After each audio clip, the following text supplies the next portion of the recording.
they love Plains, and you know, they aren't after a fancy house or anything. They just like the plain, ordinary people here in Plains. And the folks here in Plains have always been fond of the Carters. Probably because Jimmy Carter chose the path less traveled following his time in the White House. While others before and after him stayed in the spotlight, Carter, well, he was the uncelebrity type, choosing to return to his roots following the 1980 election. His roots, they ran deep in this sleepy South Georgia town. Peanuts and cotton farmland, a traffic light or two, a utopia for the former leader of the free world. Everybody knows everybody, and for the most part, everybody likes everybody. We all get along here in Plains. President Carter was in the military. He went off to the Naval Academy, and his father became ill and eventually died of cancer when President Carter was in the Navy. And he was very successful submarine officer in the nuclear program. And he came back when his father was ill, and he just observed how everybody looked towards his father and how important of a figure his father was. And he thought, well, you know, I need to come home because I need to fill that role. His brother Billy was here also doing the same thing, but President Carter felt that he needed to come home. His mark is everywhere in Plains, from his childhood home, his old school, and even the president's old campaign headquarters. It was kind of crazy to think that a president of the United States could come from such humble beginnings.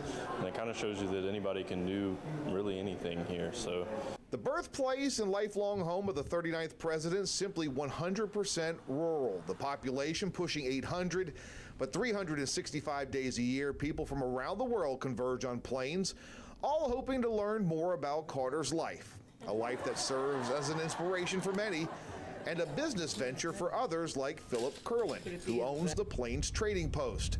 Each year, about 75,000 visitors come through Plains, pumping millions of dollars into the county's economy. We do not sell to collectors, we sell to nibblers, people that want a couple of something. People don't collect anything anymore. So we might sell 2 or 3 buttons, they might have a couple, they might not have any buttons at all. They're really overwhelmed when they come into the store, and a lot of people decide at that point they want their own little piece of history or who they liked or something like that. Normally, if someone comes in here once, even if they're 100 miles away, they will detour to come here. The store in itself is an attraction. I mean, there's nothing like this in the United States. It's wall-to-wall history.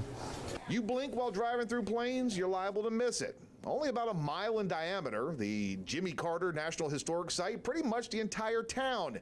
Yet the town's residents play an important role in this place, which serves as a living museum to the country boy who went from the fields of South Georgia all the way to the White House.